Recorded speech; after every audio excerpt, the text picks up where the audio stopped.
हरे कृष्णा। ओम नमः शिवाय। कल हम बात कर रहे थे कथा में कि किस प्रकार साधुओं की टोली नीचे से भगवान शिव का मंत्र जाप करते हुए जा रही है। भवम भवानी सहितम नमामि। सती जब ये सुनती है तो उसके मन में यही बात आती है कि मेरे सभी प्रश्नों का उत्तर तो मुझे ऋषि दधीची ने दिया था, तो मुझे ऋषि दधीची के पास जाकर ही पता करना चाहिए कि आखिर ये सब जो हो रहा है वो क्या है, क्यों है, और इसका आखिर में फल क्या मिलेगा, मुझे रिजल्ट क्या निकलेगा, नतीजा क्या निकलेगा। ये सब कुछ सोचती है और बिल्कुल सुबह सुबह अर्ली इन द मॉर्निंग, सुबह सुबह सब सोए हुए हैं और वो उठती है और उठकर वो जल्दी से दधीची जी के आश्रम की तरफ चल पड़ती है ताकि किसी को पता ना चले, ताकि कोई रोक ना सके। और उधर दूसरी ओर दधीची जी जो हैं वो शिव जी के जो शिवलिंग उनके वहाँ पे आश्रम में ना एक बहुत बड़ा शिवलिंग है, बहुत ऊंचा। वो उस शिवलिंग के पास खड़े हैं और वो खड़े होकर कहती हैं शिव जी से कि मुझे ऐसा लग रहा है प्रभु कि जैसे देवी सती को अधूरेपन का आभास हो चुका है। और वो कहते हैं कि मुझे ये भी अनुभूति हो रही है कि कुछ महत्वपूर्ण होने वाला है। मुझे ये भी आभास हो रहा है कि देवी सती आ रही हैं यहाँ पे, क्योंकि वो एक महान ऋषि थे, तपस्वी थे। उन्हें इस बात का आभास पहले ही हो जाता है कि सती जी उनसे मिलने आ रही हैं और कुछ ना कुछ महत्वपूर्ण घटना घटने वाली है। अभी वो सोच ही रहे हैं, उतनी देर में सती जी आ ही जाती हैं। अब सती जी पहुंचती हैं तो वो कहती हैं कि मैं आपसे मिलने आई हूं। तो दधीची ऋषि कहते हैं मैं जानता हूं, पर मैं तुमसे एक बात कहना चाहता हूं माता कि मुझसे आपने जो भी कुछ पूछना है आप पूछ लेना। आप मुझसे मिलने आई हैं वो भी ठीक है, लेकिन सबसे पहले आप उसे स्वीकार कीजिए जो आपका है।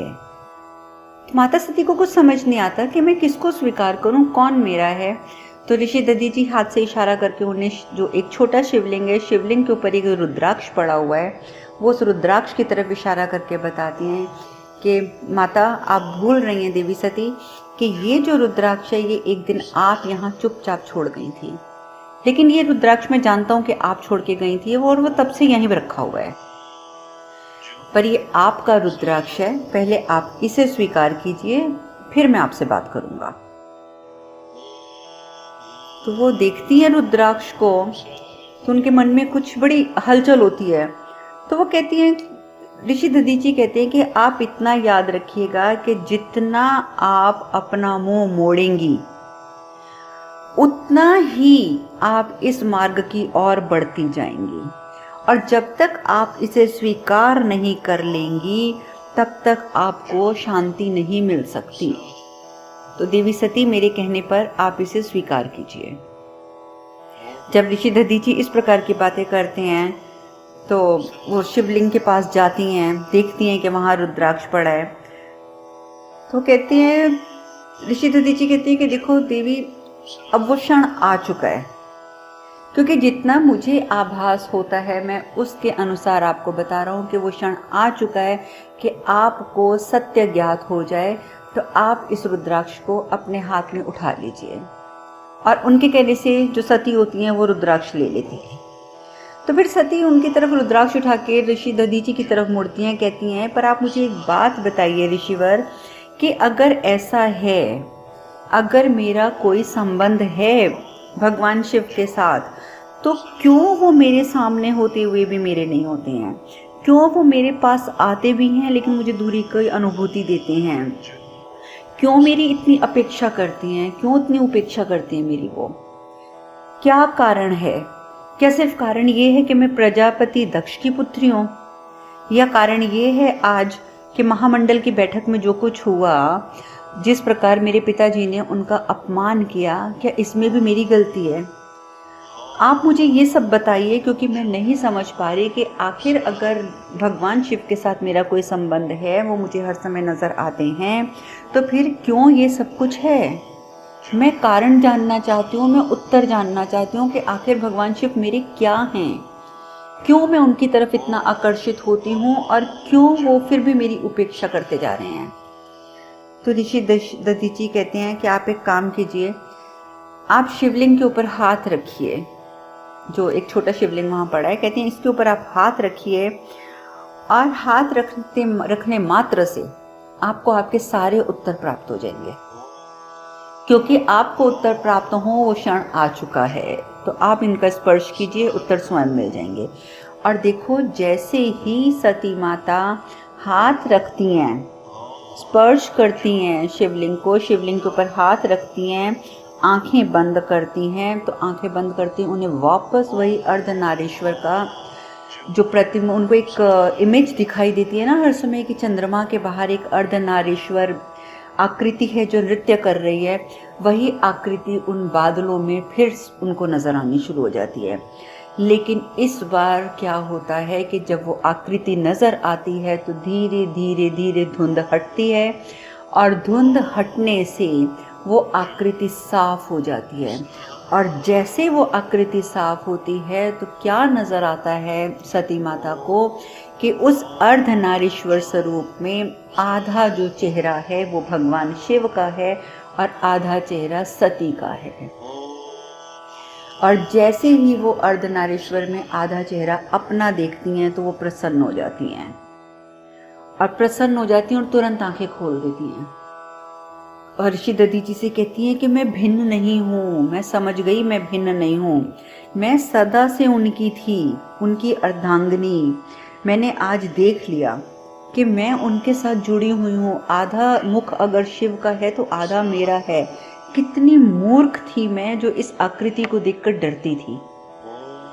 इस आकृति को जैसे मैं देखती थी तो एक डर मेरे अंदर समा जाता था, लेकिन आज मुझे सच्चाई की अनुभूति हो गई है और मेरी हृदय की हर पुकार पर अब भगवान शिव को आना पड़ेगा। वो कितनी इस बात को लेकर अपने मन में निश्चित और दृढ़ स्वर में कहती हैं कि अब मैं समझ चुकी हूँ कि मैं शुरू से उनके साथ बंधी हुई थी, मैं उनकी अर्धांगिनी थी, मैं अर्धांगिनी रहूँगी और मेरी हर पुकार पे भगवान शिव को अब आना पड़ेगा और एक दिन उन्हें स्वीकारना होगा। जैसे मैंने अपने जीवन में उनको स्वीकारा है ना, वैसे ही उन्हें भी स्वीकारना होगा।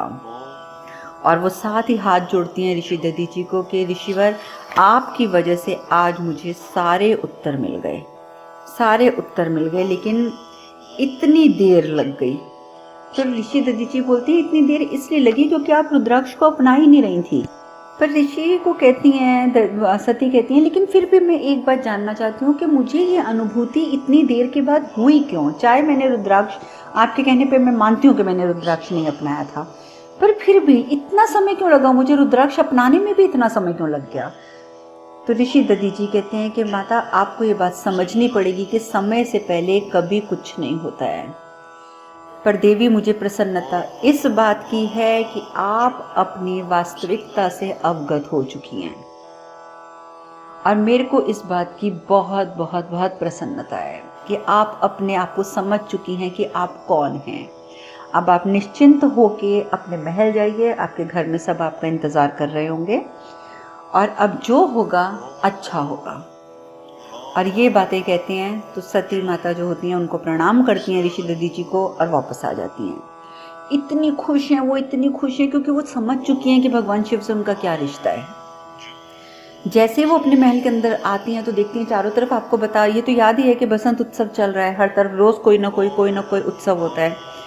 तो जैसे वो अंदर आती हैं तो उनकी प्रसन्नता देखकर मंद्रिके की नज़र उन पर पड़ती है, तो मंद्रिके एकदम उनके पास आ जाती हैं, सती के पास। कहती हैं, सती क्या हुआ, इतनी खुश क्यों, और तू गई कहाँ पे थी? तो सती कहती है, अपने प्रश्नों का उत्तर जानने गई थी और मुझे अपने हर प्रश्न का उत्तर आज मिल गया। तो मंद्रिका कहती है, पहेलियां मत बुझा, साफ साफ बता हुआ क्या है। तो सती कहती है कि पहेलियां तो बुझ चुकी हैं, और ये कह के वो अपनी मुट्ठी खोलती है, मुट्ठी में रुद्राक्ष होता है। तो मंद्रिका जल्दी से उसकी सती की मुट्ठी बंद कर देती है, कहती है तू पागल हो गई है, बंद कर इसको। और देखती हैं कि पीछे प्रसूति खड़ी है, पर शुक्र है प्रसूति ने रुद्राक्ष देखा नहीं कि सती के हाथ में रुद्राक्ष है। तो प्रसूति गुस्से से पूछती है सती से, तू गई कहाँ थी सुबह सुबह? तो एकदम मंदिर के पहले ही बोल पड़ती है कहती है मैंने इसको भेजा था कि जाके मृगों का नृत्य देख कर आ, क्योंकि उनकी चंचलता देखेगी, क्योंकि आज नृत्य की प्रतियोगिता है ना, तो आज सती ने नृत्य करना है। तो मैंने कहा था कि जाके तू जंगल में जा, मोर का और हिरणों का, इन सबको तू देख कर आ, इनकी चंचलता सीख कर आ, ताकि तू नृत्य कर सके। और प्रसूति इस बात पर विश्वास कर लेती हैं और कहती हैं कि अच्छा चलो एक काम करो, अब जल्दी से तैयार हो जाओ। सती तैयार होने जाती हैं, मंद्रिके भी आ जाती है अंदर।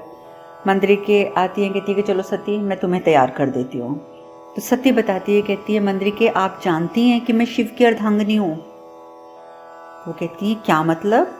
वो कहती है कि मेरे को आज पता चला कि मैं शिव की अर्धांगिनी हूँ, और वो जो मुझे सबसे पहले रुद्राक्ष मिला था, रुद्राक्ष का मिलना और कमल के फूलों पर विष्णु की जगह शिव का नाम लिखा जाना और बार बार मुझे अर्धनारीश्वर का वो स्वरूप नज़र आना, तो ये सब चीज़ें यही बताती हैं कि मेरा शिव से कोई संबंध है, लेकिन मैं समझ नहीं पा रही थी जो मैं आज समझी हूँ।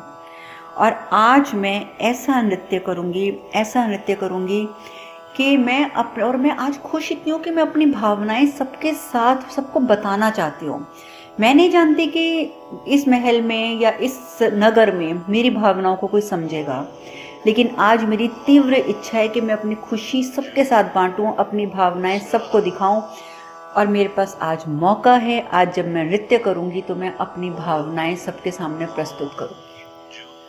और आप ये भी देख लेना कि आज मेरे नृत्य पर भगवान शिव को आना पड़ेगा, भगवान शिव को आज मेरे नृत्य पर उपस्थित होना पड़ेगा। मंद्रिके है, वो कहती है कि वाकई सती तेरा प्रेम धन्य है और तेरे प्रेम का साक्षी ये पूरा संसार बनेगा। मंद्रिके कहती है कि मैं बहुत खुश हूँ, आज मैं तुझे आशीर्वाद देना चाहती हूँ। सती तू हमेशा सुखी रहे, खुश रहे, तेरे सारे स्वप्न पूर्ण हो जाएं। साथ ही वो कहती है कि भगवान से मैं एक ही प्रार्थना करती हूँ सती, कि भगवान मेरे सारे सुख ले ले, लेकिन तुझे वो एक सुख दे दे जो तू चाहती है। और इन सब बातों के बीच बीच में सती तैयार भी हो जाती है। अब सती तैयार होकर बाहर निकल जाती है जब नृत्य के लिए, तो अचानक पर्दा हिलता है, तो मंद्रिके को लगता है कि कोई वहां पे खड़ा था जो हमारी सारी बातें सुन रहा था। और जैसे ही वो पर्दे के पीछे से निकलते हैं तो वो प्रसूति होती है, और प्रसूति ने आज सारी बातें सुन ली मंद्रिके की और सती की। तो जैसे वो सामने आती हैं तो मंद्रिके एकदम बोलती है, कहती है अरे प्रसूति आप, मैं इसको तैयार कर रही थी नृत्य के लिए, वो तो निकल गई नृत्य के लिए, पर आज उसका नृत्य देखने लायक होगा। प्रसूति कहती है कि देखने लायक तो तुम्हारा विश्वासघात है मंद्रिके। मंद्रिके का एकदम चेहरा उतर जाता है। प्रसूति पूछती है, कहती है कि मंद्रिके मैं एक बात जानना चाहती हूँ कि क्या अगर ये तुम्हारी पुत्री होती, अगर सती तुम्हारी पुत्री होती तो क्या तुम ऐसा करती जो तुमने अब किया है? क्या तुम भूल गई थी कि जो दक्ष है वो शिव के विरोधी हैं? तुम ये भूल गई थी कि दक्ष ने शिव को शापित कर दिया है? और अगर तुम नहीं भूली थी तो आखिर तुमने ऐसा किया क्यों? मंद्रिके बोलती है कि मैंने ऐसा इसलिए क्यों किया क्योंकि तुम्हारी नजर में तो मैं एक साधारण नर्तकी हूँ, एक साधारण नगरवधू हूँ, लेकिन मैं इतना जानती हूँ कि इस साधारण नर्तकी के हृदय में एक दिल है जो धड़क रहा है, और वो जो दिल धड़क रहा है ना इस साधारण नर्तकी के हृदय में, वो ना तो दक्ष की पत्नी का है और ना ही स्वयंभनु मनु की पुत्री का है। आप जानते हैं ना कि दक्ष की पत्नी है प्रसूति और मनु की पुत्री है। तो मंद्रिके कहती है कि मेरे अंदर जो दिल धड़क रहा है ना, वो ना तो दक्ष की पत्नी का है ना मनु की पुत्री का है। तो मैं इतना जानती हूँ प्रसूति, क्योंकि नियमों को टूटने की झनकार जब होती है ना, जब एक नियम टूटता है तो एक आवाज होती है, तुम वो तो सुन सकती हो, पर अपनी पुत्री के हृदय की पीड़ा को तुम नहीं देख सकती, क्योंकि तुम अपने पति के अहंकार की पराकाष्ठा पर गर्व करती हो। मुझे अफसोस तो इसी बात का है कि तुम्हें अपनी पुत्री की पीड़ा नजर नहीं आ रही है। तुम्हें अपने पति के अहंकार पर तो गर्व है, पर अपनी पुत्री के पवित्र प्रेम पर तुम्हें लज्जा आती है, तो क्या तुम माँ हो? उल्टा मद्रिके उससे पूछती है, कहती है कि तुम माँ हो? मद्रिके कहती है कि प्रसूति मैं चाहकर भी उसे नहीं रोक सकती। पर प्रसूति कहती है लेकिन हमें रोकना होगा, अन्यथा अनर्थ हो जाएगा, अनर्थ। और इतना याद रखना मद्रिके, अगर ये अनर्थ हुआ तो दोष तुम पर आएगा, क्योंकि तुमने सती को भ्रमित किया है। मद्रिके कहती है कि प्रसूति मैं हर दोष लेने के लिए तैयार हूं, उसके लिए आपने मुझे जो भी दंड देना है ना वो दीजिए, मैं हर एक बात स्वीकार करूंगी। लेकिन मैं आपसे एक चीज की भीख मांगती हूं कि मुझे बेशक दंडित कर दो, लेकिन एक परिपूर्ण प्रेम से भरा हुआ जीवन अपनी पुत्री को जीने दो। एक क्षण के लिए भी मद्रिके कहती है कि अगर एक क्षण के लिए भी ना शिव को, अगर उस शिव का सच्चा प्यार अगर उसको मिल जाता है ना सती को, तो मैं ये समझूंगी कि मेरा पूरा जीवन धन्य हो गया है, पूरा जीवन धन्य। और साथ ही मैं तुम्हें ये भी बता दूं प्रसूति कि आज अपने नृत्य के जरिए सती अपने विचार प्रकट करने वाली है। प्रसूति कहती है ये तुम क्यों कर रही हो ऐसा? अगर ऐसा हुआ तो आप जानती हो कि इस भवन का ये आखिरी उत्सव बन जाएगा, आखिरी उत्सव। लेकिन मद्रिके कोई जवाब नहीं देती।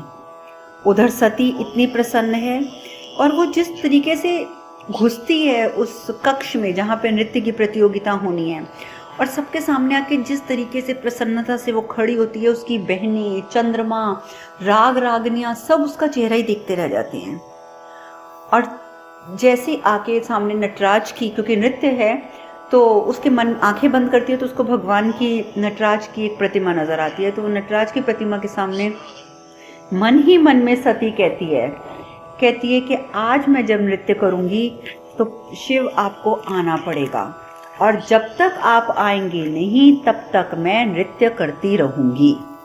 और ये कह के वो जैसे नृत्य चालू करती हैं तो चंद्रमा का एकदम दिमाग ठनक जाता है। चंद्रमा कहते हैं ये तो शिव का नृत्य है, अभी शुरू होते ही पहले कदम पर ही कहते हैं तो शिव का नृत्य है।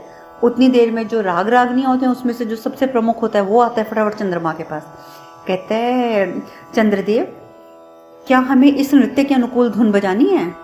तो चंद्रदेव बोलते हैं क्यों नहीं बजानी? कहते हैं क्योंकि ये तो शिव का नृत्य है, और अगर ये शिव का नृत्य होगा तो हमें शिव की धुन बजानी पड़ेगी, और इस महल में तो वो बजाने की हमें इजाजत नहीं है। तो आप बताइए हम कौन सा धुन बजाएं? ये तो नृत्य शिव का शुरू कर चुकी हैं। चंद्रमा को कुछ समझ नहीं आता। चंद्रमा कह देते हैं कि ठीक है, जो तुम्हें समझ आता है तुम वो धुन बजा दो। अब वो लोग वाद्य उठाते हैं और वो शिव की धुन बजाने लग जाते हैं, और वो शिव की तरह नृत्य करने लगता है। थक इतना नाचती है सती, इतना नाचती है कि गिर जाती है, और जैसी गिरती है तो भगवान शिव प्रकट हो जाते हैं, और भगवान शिव आते हैं, सती को उठाते हैं, और फिर वो दोनों नृत्य करते हैं। और प्रसूति वहां खड़ी है, उनकी बहनें खड़ी हैं, चंद्रदेव खड़े हैं, राग रागनियां खड़े हैं, और बहुत लोग वहां पर उपस्थित हैं, और सब देख रहे हैं कि भगवान शिव स्वयं आकर सती के साथ नृत्य कर रहे हैं। थोड़ी देर नृत्य करते हैं, उसके बाद अचानक धुंध छाती है और भगवान शिव जो होते हैं वो गायब हो जाते हैं।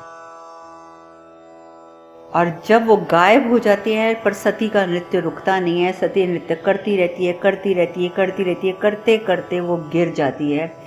गिर क्या जाती है? अभी वो जोर जोर से नृत्य कर रही होती है, वाद्य बज रहे होते हैं, ऊपर से दक्ष आ जाता है। दक्ष ब्रह्मलोक गए हुए थे, दक्ष वहां से वापस आ जाते हैं, और आते ही वो देखती है कि शिव की धुन बज रही है और सती नृत्य कर रही है, तो वो जोर से चिल्लाते हैं सती।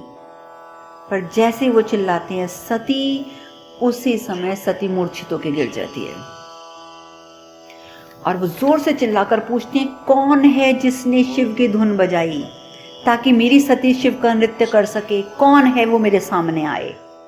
और वो बहुत क्रोधित हैं। उधर दूसरी ओर सती मूर्छित होकर गिर गई है। अब आगे क्या होता है ये चर्चा हम कल करेंगे। हरे कृष्ण कृष्ण कृष्ण हरे हरे, हरे राम राम राम हरे हरे। आप सब खुश रहें, सुखी रहें, स्वस्थ रहें। हरे कृष्णा। ओम नमः शिवाय।